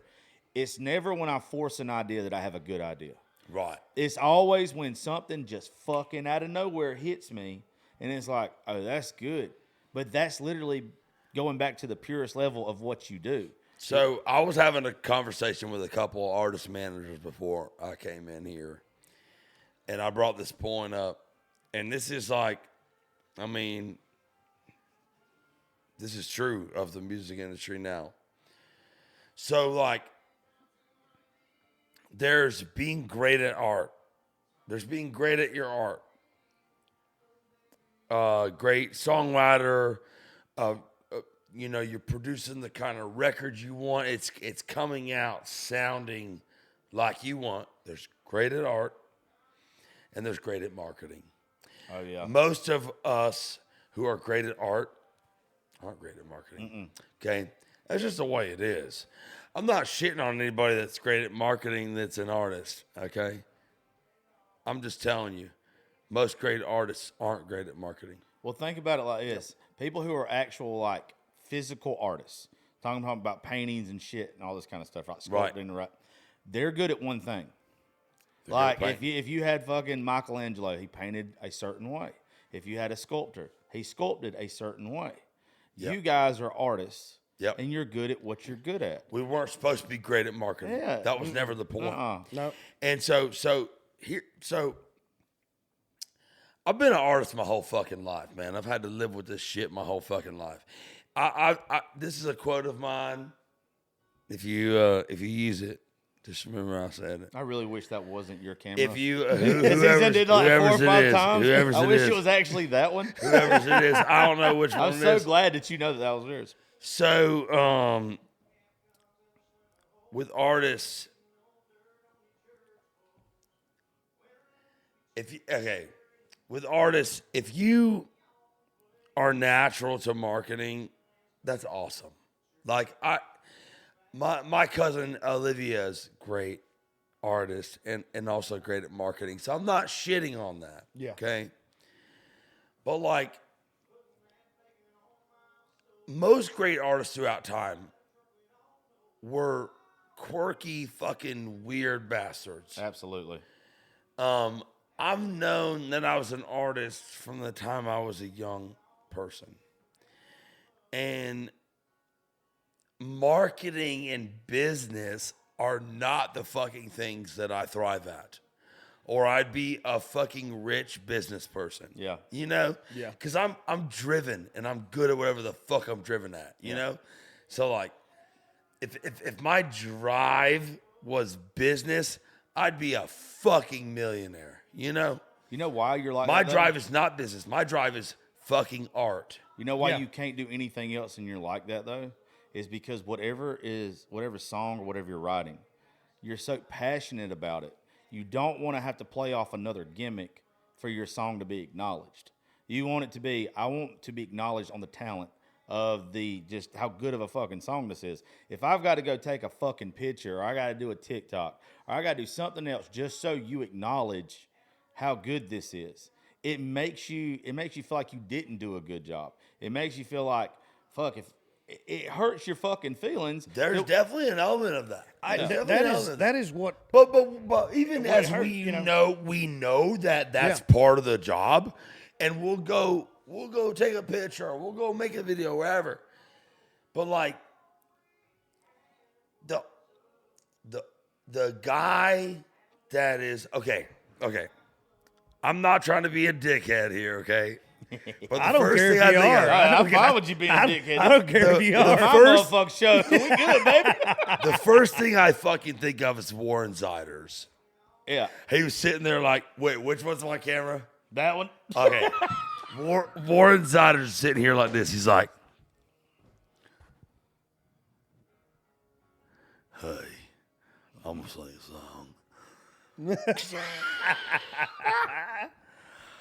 And there's like a billion chicks out there like, oh my God, this country boy is so hot. Yeah, it's funny you picked, Right? It's funny you And picked like, him. That's fine.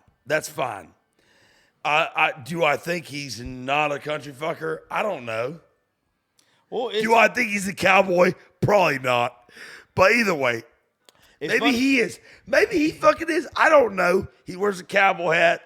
I don't give a shit. I'm from Florida. Where I come from in St. Augustine, Florida, lots of fucking cowboys. I don't wear a cowboy hat for a fucking reason because I ain't one. Well, the and I got a reason lot why- of friends that is. the reason why So you I don't wear a probably- cowboy hat for a reason. The reason why you probably don't like him is probably the same reason I don't. When I look at him, when I hear him, He's got his big blue eyes and he's like, he's obviously out there killing it. Like nobody can take that away from him. Like we're just not fans, but it's because we don't fucking "Ride the believe what he's lightning," doing. or whatever the fuck. I his don't. name I is. don't believe nothing he sings. I don't believe his appearance. I don't believe nothing about this dude. But there's a level of respect I could say I have for him because he's obviously. I do too, killing it. and I have respect for him. Absolute respect for him. But I don't believe a fucking thing he does. But like, I feel like there's this line where that shit is like, that's cool. Chicks like it. It's on the socials. And actually, great fucking artists aren't great marketers. That's what I'm saying. Yeah. The fucking guys that are great marketers, that's who's big. Yeah. And that's not fair. The motherfuckers that are great artists aren't great marketers because we're worried about making great art. That's all I'm saying. Since we're talking about like the TikTok thing, so do y'all know the scoop on on now that there's all these major labels are pulling all of their artists' Talking shit. music off of TikTok? Yeah. That's And so- Universal.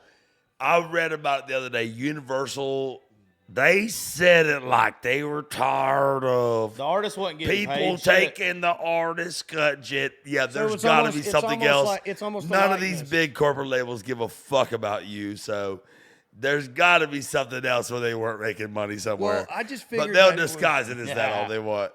What, Justin? I figured that it was like maybe it was probably that it was like they're not making, because at the end of the day that would be the only reason why they would do it, is they're not making money off of it. They can't make anything off of it. But then I was like, well, and then I seen Craig Campbell had just put out that statement about why and what the hell is the deal with Nashville signing all these TikTok stars that Yeah. just can't hold their It's shit. because of what Ryan just Yeah, but said. that shit And it's matters with fucking selling. It's a business. You gotta fucking sell shit. And guess what? Guess who's buying shit? People that watch TikTok. People that see the Warren Ziders of the world and the whatever, you name it, White Flores of the world. That's who's buying shit. That's who's contributing in the market. And that's who you have to fucking, as a business person, which I'm not. But trust me, I'm not either. I know that as a business person, that is who you have to sell your fucking product to. Well, look at it like this: if you were signing an artist, if you're in their seat, if you're in the fucking producer seat or whoever, the owner of the label or whatever, if you were in their shoes, what is easier for you? To get an artist who doesn't already have built-in marketing, or to get an artist that, whether they're less talented or what from the other person than somebody who's actually talented, because their marketing is already built in. Yeah. You're skipping a step by signing them to where, they're going to spend a year or two with somebody else developing them to where somebody, you got a following on social media. Mm-hmm. But I really do think that's 1 in 100, though. There's going to be a lot of people that lose a lot of money just signing somebody because they have a following on social media. We've all heard those people in person sing, or a good bit of them. And some of them, you're like, the fuck? What I can't stand about a bunch of them is if you build a following and you didn't do country music before, any type of music, and then all of a sudden you're like, oh, fuck, I've got a following. Why don't I try to be an artist now? It's kind of a fucking slap in the face to everybody that has grinded and paid their fucking dues and worked their ass off. I can't stand that shit. It goes back to the thing with artists and people who are good at marketing. Look, you can have great style. This man has great style. This is you ain't lying. That's a smooth motherfucker. But he's also right a great there, artist. You can have great style and not be a great artist. Yeah.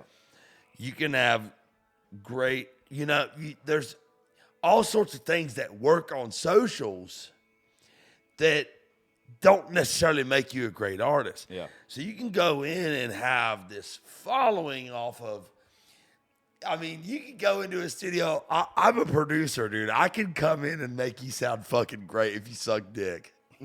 I do this. I know exactly what goes into making someone that sucks ass sound great. So I'm just telling you, I can make someone that sucks ass sound fucking great.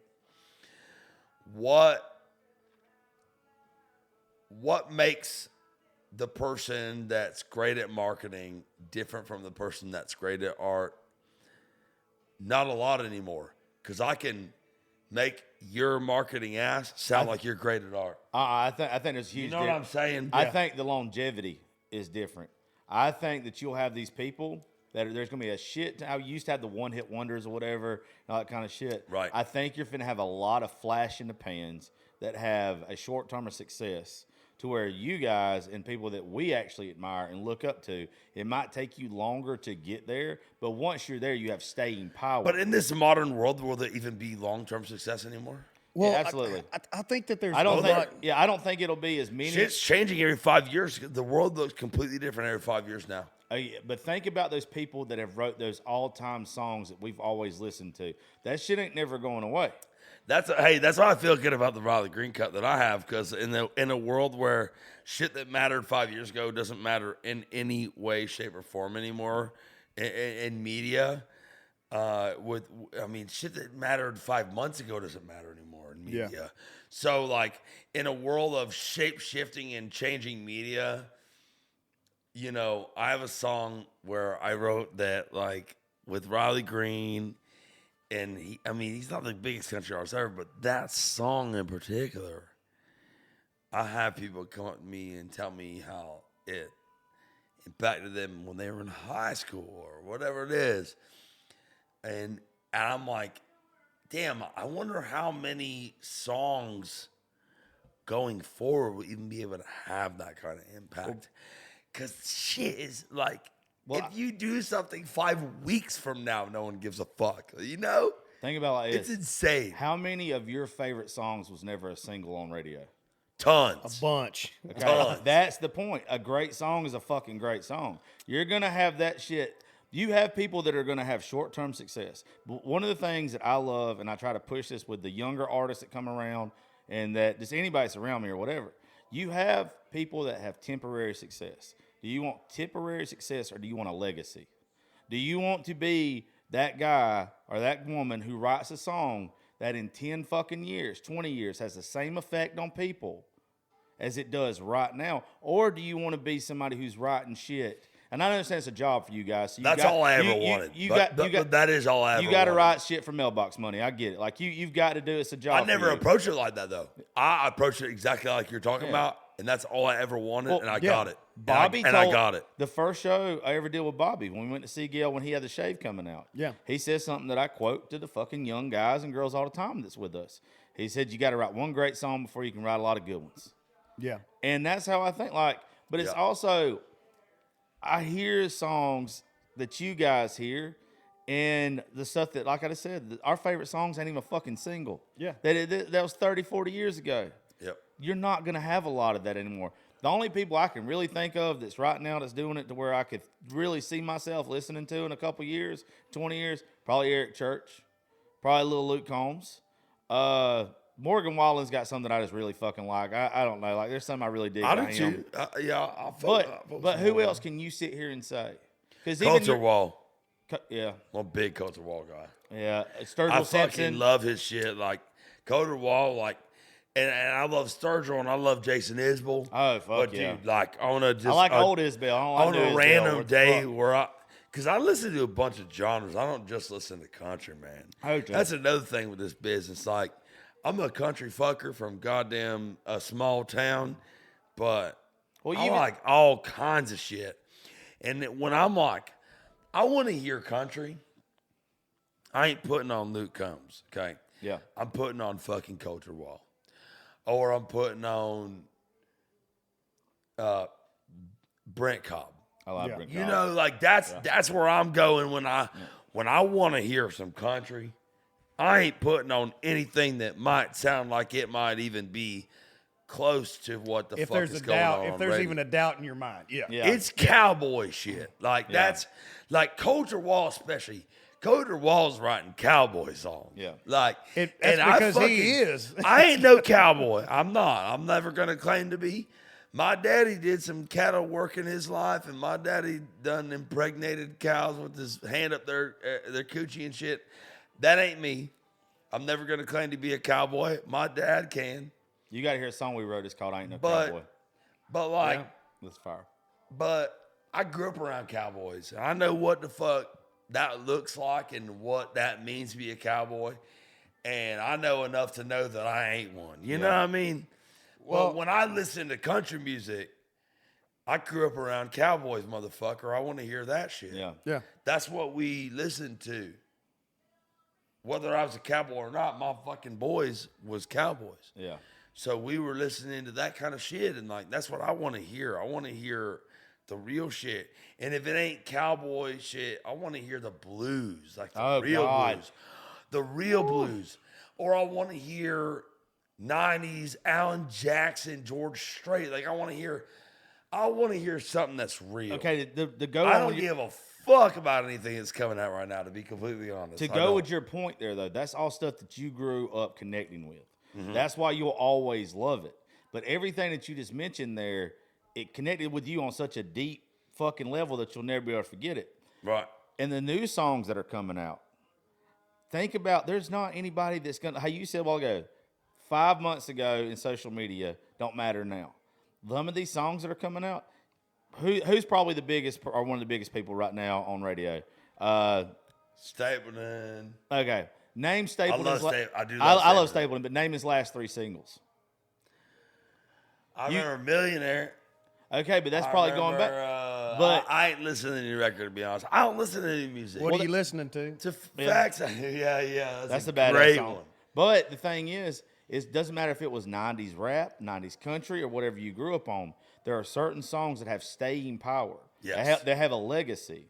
And those artists that are putting out those songs that are focused on legacy instead of what's just currently good, you write something that's currently good, you're going to get acknowledgement for it. Yeah. But do you want acknowledgement now, or do you want to say I got an all-time But now fucking in this song? business, if you write shit that's got legacy power and staying power, no one gives a motherfuck because the radio runs off of.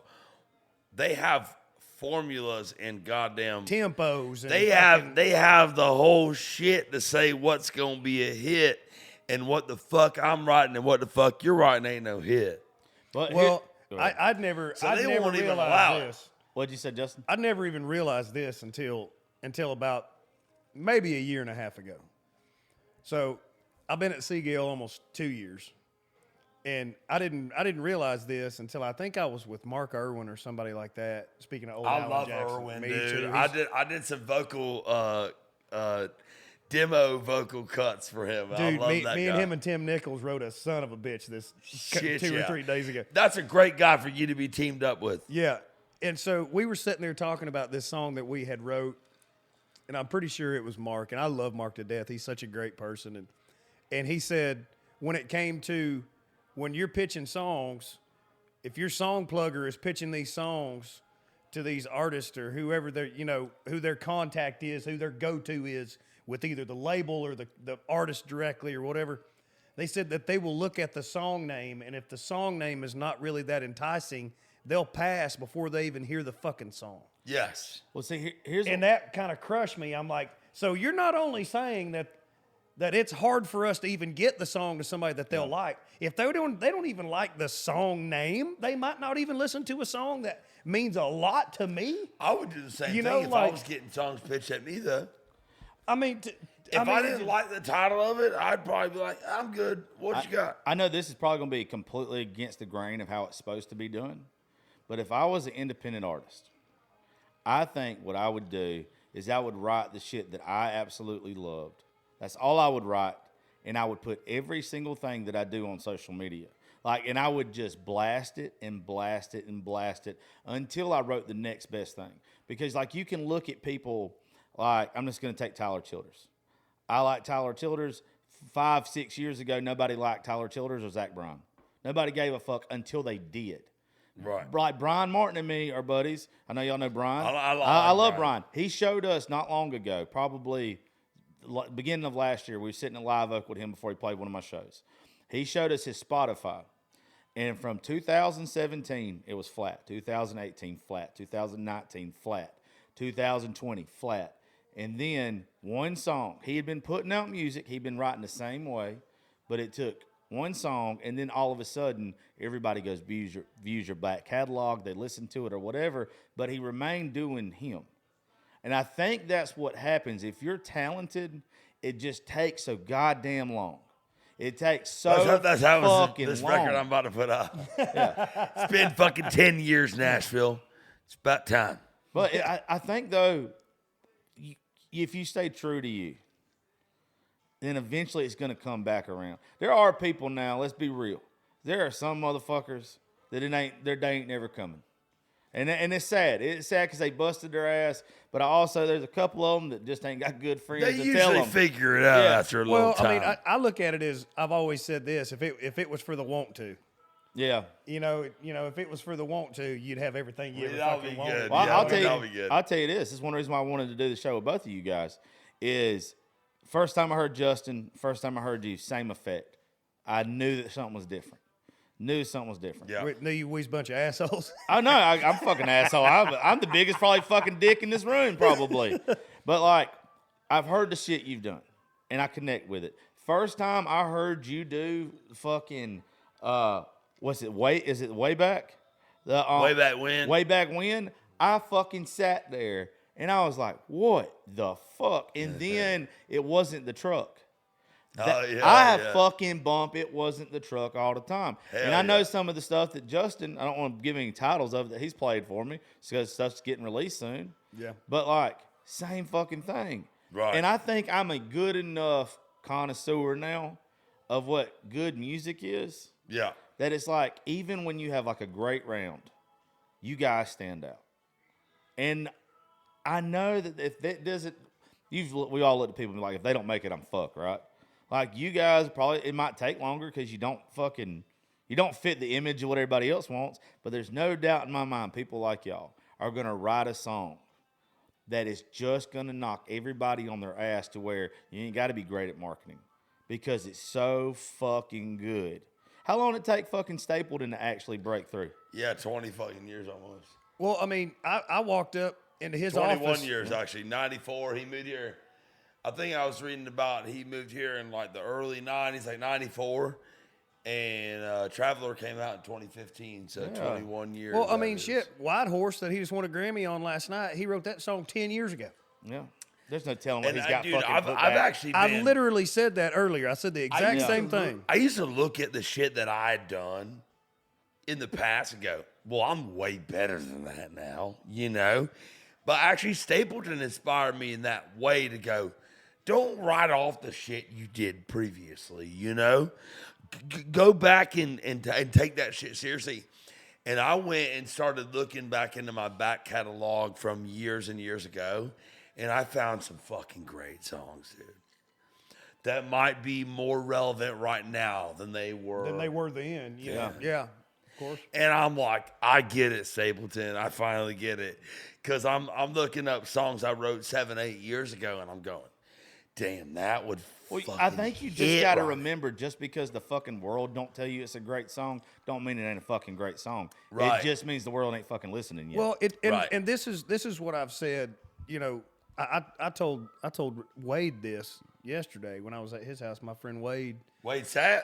No, Wade Williams. He's moving to Guam in a week. He's going down there to do all the power line stuff. He repairs high lines for a living, and so we were hanging out yesterday. He was like, "Hey man, come get some of this." He's my neighbor down the hall in Midtown, and he goes, "Man, come get some of this shit. I don't want to have to take it with me." And so what we were talking about was like that, how hard it is, like song wise and back stuff, that like the Stapleton stuff and all this stuff, and having a song and blasting that one song like you're talking about. It was kind of everything wrapped up into one conversation. Yeah, but going to, you know, you're saying, you know, it's taking this long, I hope it works, you know, all this stuff. And I've been here, this is my 8th year, I think. I think this is my 8th year. And everything that you just said and we've been talking about in the last 5 minutes was all wrapped up in this same conversation about how hard it is to make it. Some of you don't have it. Some of you will never have it. Some of you, and we've been writing songs and we've been doing this most of our lives. And we've devoted our lives to honing in on a craft that people enjoy, and every time they see you, you're going to get more yeses than you're going to get, man, I'm going to tab out and leave. Right. You know, for sure. And it has been blood, sweat, and literally fucking tears. Yep. You know, and so to me, doing it at a level that we're doing it, you know, writing for a living and trying to make our music work for a living in a way that we can still make money to survive this town for one more year. You know, and it is so fucking, great way to put it. It is so fucking hard for us. And so how do they think, oh man, I just moved to town, I should have everything I ever want? I'll laugh. It'll make you pissed off at a lot of people. I'll laugh in your face, bud. Yeah, you know what I mean? Yeah. Like, I like to make things simple on myself to make me feel better about certain things. Like all the time when I look at my numbers compared to Joe Rogan's, or I've looked at my numbers compared to Bunny or anything like that, I have to remind myself all the time that they grinded, that they at the same place where I'm at now, they're just ahead of me, right? So think about your favorite artists of all time, the people that really made a fucking difference in your life, and you start thinking about how long it took for them to make it, for them to get acknowledgement. And then it kind of puts you in like retrospect to with yourself that it's like, I'm doing just fine where the fuck I'm at. I'm just still getting there. It's not that there's a fucking roadblock. It's not that I'm getting knocked down every fucking day. If the people I admire the most, if it took them 10 years and I think they're a legend, what the fuck is it going to take me? Everybody's journey's different too, you know. Yeah. That's a part of it. Everybody's journey's a different thing. And you know, it helps if you got rich parents. It really helps. You know, don't drop no names because we all could. Don't do that. They don't help with talent. For a lot of us that don't have rich parents, you know, we gotta not that that's shitty, dude. Like if you got rich parents, God bless you. Yeah, you know, I'm not talking shit on that at all. Like if you got rich parents, I wish I had rich God bless parents. you. You know, like this this country and this economy is based off of, Hard work and back-breaking shit. working your ass off to become wealthy. And if you can provide that generational wealth to your kids, God bless you. And I happen to be of the same mindset. God bless you. I look at it like this. How many times have we been put in a great position to where, oh man, I got 50-yard line tickets because I knew a buddy that got them or whatever. That's the same thing that happened to them, but it happened to them in a business sense. Yeah. Right. To where they had an in with somebody to where they could get set up to get them to the level to where they could make a lot of money on their next level. I don't want to hate on it. That's the way that I see it. I don't want to hate on it. I'm not hating on it at all. Right. What I'm saying is, there's a bunch of us motherfuckers that aren't coming from wealth. Yeah. Right. And we're relying on our talent and our vision and how we see the business and how we see entertainment. And it is, I'm just telling you, it is way less likely that you succeed. Yeah, but remember, if you don't have rich parents. So if you're in that position, you just gotta believe in your fucking self. Yeah. Above all else, and let your self-belief carry you.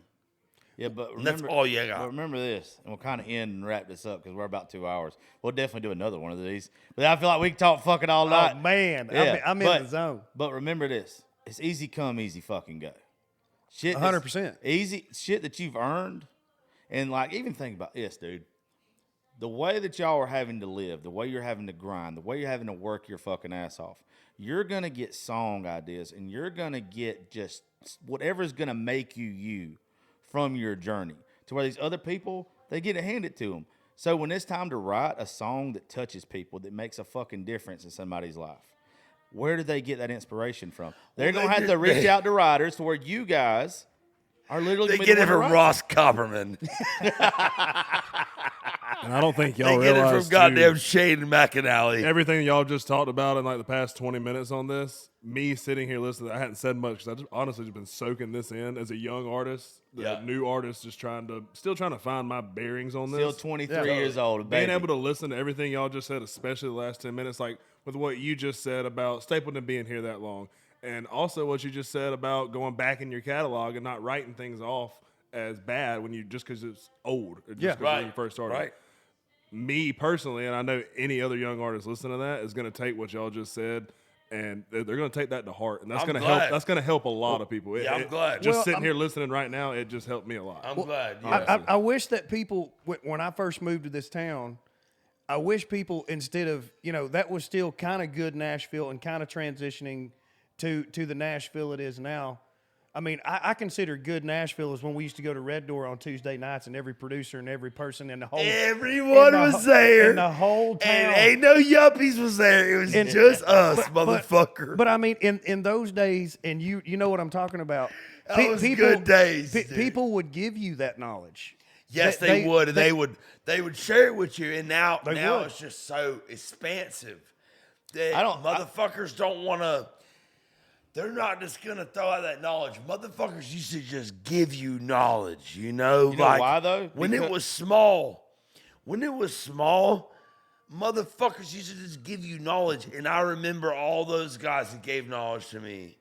And I'm not gonna sit here and name them all, but I do remember all those guys that gave crucial knowledge to me early on that really fucking helped me. And like, they wouldn't want the credit from me on a podcast. Well, Like, I just don't embarrass me, asshole.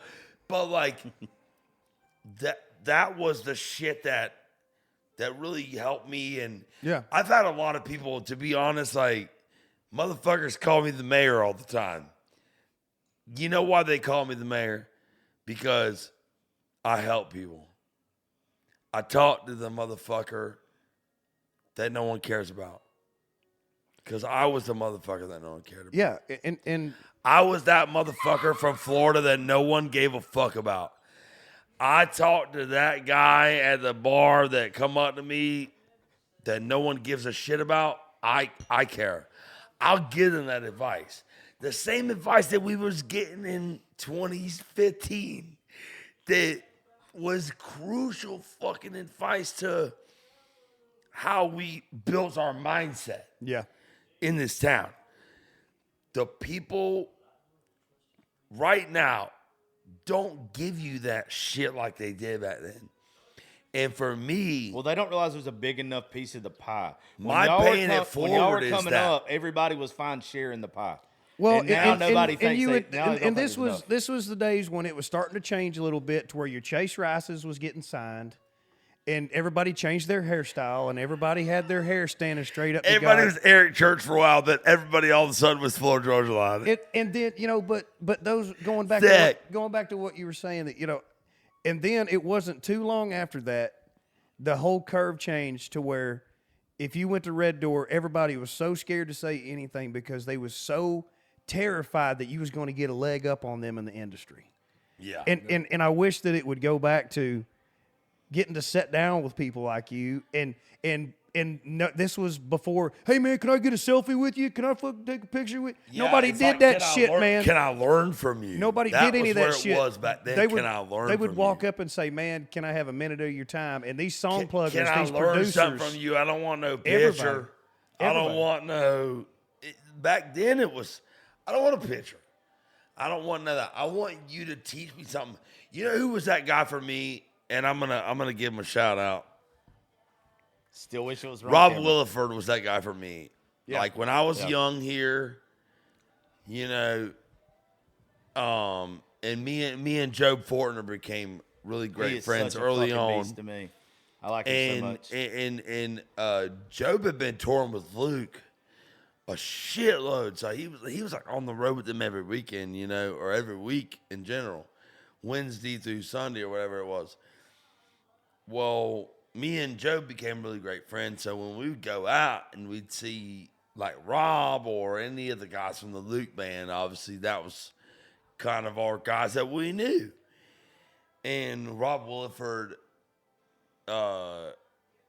offered me a lot of advice on things that I asked specifically of him, because he's a quiet guy. He's not just going to come out and just like give you all the shit, all the cheat codes. You got to ask the right question to Rob Williford. And I'm the king of asking the right question. I love to do that shit. I feel like you've asked a I couple studied wrong ones, history too. in college, I love to ask the right question. And I asked the right question of Williford a bunch, and he taught me so much. And that was at a time in Nashville where motherfuckers would teach you, It's different. It's a little different now, I would say. But Williford was my mentor, just like Job. And I asked him about my first publishing shit. Like, this person says they want to sign me to a publishing deal. What does that mean? And he's like, don't fucking do it. He's like, they're like just judging off the 3 things you told me. That's a terrible idea. Like just that kind of shit. You don't fucking know. well, I mean, like When you come here, you don't know that. Well, I mean, the thing about it is like there was been numerous times, before I finally did sign a publishing deal, and I'd went to places and they're like, publishing houses and all that stuff, and they're like, man, play me some of your stuff, and I would play, and they would be like, yeah, man, you can. I mean, we're really not trying to sign anybody, but I mean, you're more than welcome to write, and you can write here, write with our people. And I'm like, Yeah, have come you give us lost all your creativity. Have you lost your mind? Like, and these places, I'm not going to name their names, but they're on Music Row. And I'm just like, I think I'm good, man. I want to leave it at something, because if we don't stop, we're not going to fucking stop. No, we won't. We right. won't stop. You said something a while ago. One of y'all said it, and it stuck with me. But I want to just, if there's young artists listening to this, or if y'all have never thought of it from this point of view. Yeah. You said a while ago how a certain time came up and everybody started dressing and acting like Chase Rice or Florida Georgia Line or whatever, right? Think about every time like somebody came along and they were original like that, they've got staying power. So it's not like everybody that fucking wants to be the cookie cutter. It's not that I'm trying to fit in and be like Chase Rice, or I'm trying to fit in and be like Florida Georgia line. The people that try to do that are never the ones that make it. Nope. It's the ones that are authentic, the ones that are true to themselves, are the fucking ones that end up making it. The people that want to just go along and copycat, you're never gonna be special. You guys are gonna be special. And if you get back on the mic, we ain't never get out of here. So, by the way, this is one of my favorite shows. I legit. It's not often I get to do, and don't either one of y'all get the big fucking head when I'm about to say this, because I get to do a show with a lot of my buddies that are artists. You two were like, I was literally a fan of y'all before I became a friend. So I appreciate y'all coming to hang out and everything. buddy, anytime. Like I think the world of y'all too. For the longest time, everybody told me I couldn't hang out with Ryan. They said y'all don't need to meet. If y'all meet, it's gonna be fucked up. Y'all gonna do stupid shit. And as soon as I got around him, I was like, people know what they're talking about. Yeah. Like I was like, no, we don't need to. We don't need to Yeah, do we were at this. Floribama. They wasn't lying. They wasn't lying. But guys, I thank you so much. Tell them your social media real fast before we get off here, so people can go look y'all up. And we're gone. Justin Andrews official. Justin Andrews music. At It's Ryan Nelson.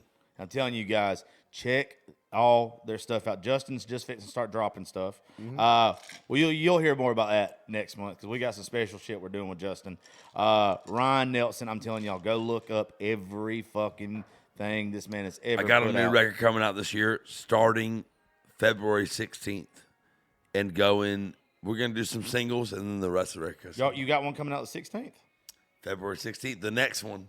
Oh, that's right. Y'all go pre-save the fuck out of it. I remember seeing it. Come That's on, the baby. Pontiac song, right? And what's the one that I saw the other day? I might be fucking confused. I thought it was something about stealing copper wire or some shit. Oh no, that's my little baby puppy that I just got. Her name's Copper. I said these meth heads better not get some hankering about my doggy because they can't scrap her. Okay, like And that's how we're in. That's the show, just her folks. name. Make sure y'all go. Come out Wednesday, February the 7th at Live Oak, 5 to 11. The Raising Grace rounds. We'll all be there. We got some great artists that day. Thank y'all for listening. Go subscribe, listen to their music, and don't try to scrap Copper. Fucking hit the end. Love y'all.